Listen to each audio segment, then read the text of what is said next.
नमस्कार दोस्तों, स्वागत है आप सभी का स्टोरीज विद PS राठौड़ पर। आप सुन रहे हैं महाभारत की कहानियाँ। आज की कहानी है कर्ण की। कर्ण और चंदन की लकड़ी। दानवीर कर्ण की उदारता। महाभारत में कर्ण की ये कथा है।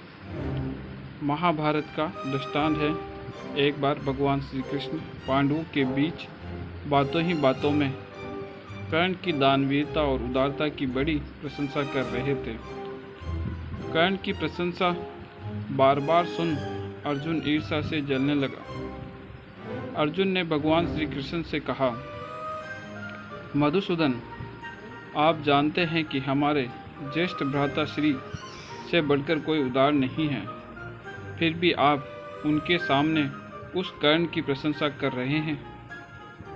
श्री कृष्ण बोले, हमारे भ्राताश्री धर्मराज अवश्य हैं, लेकिन आखिर कर्ण तो कर्ण है। ये बात मैं तुम्हें फिर कभी समझाऊंगा। कुछ दिनों बाद एक दिन श्री कृष्ण अर्जुन को लेकर साधु का वेश बदलकर धर्मराज युधिष्ठिर के द्वार पर पहुंचे।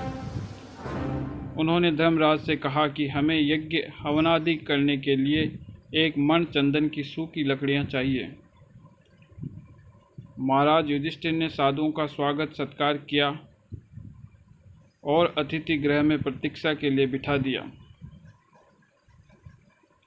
वर्षा काल का समय था, अतः सभी जगह की लकड़ियां गीली हो चुकी थी।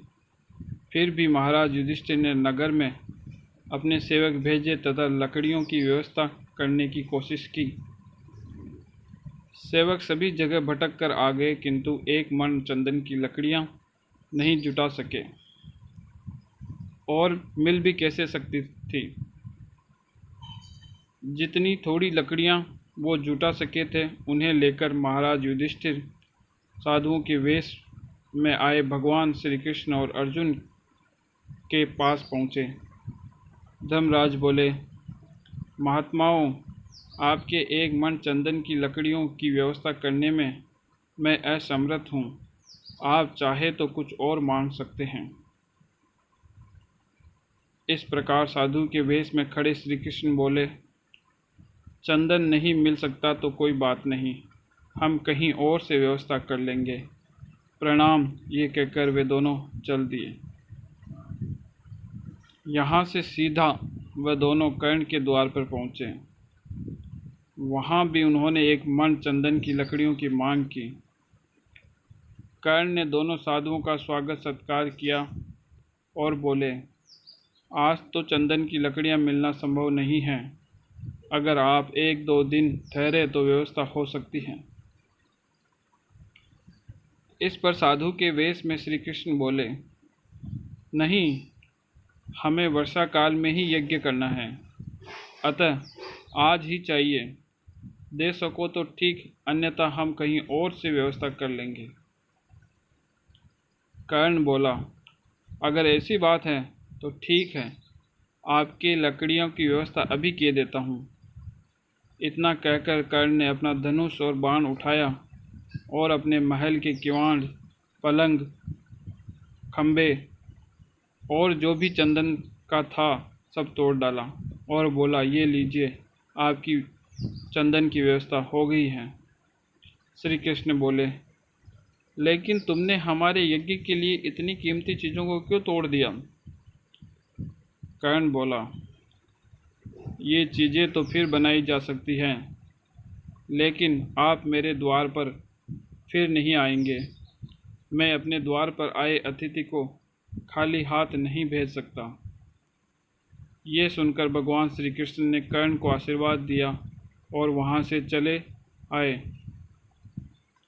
अब भगवान श्री कृष्ण अर्जुन से बोले, देखा अर्जुन, महाराज युधिष्ठिर के राजमहल में भी चंदन की वस्तुएं हैं, किंतु उन्हें उनका कोई ख्याल नहीं आया। लेकिन कर्ण ने सूखी लकड़ियां मांगने पर बिना कोई परवाह किए अपनी सभी कीमती वस्तुएं तोड़कर दे दी।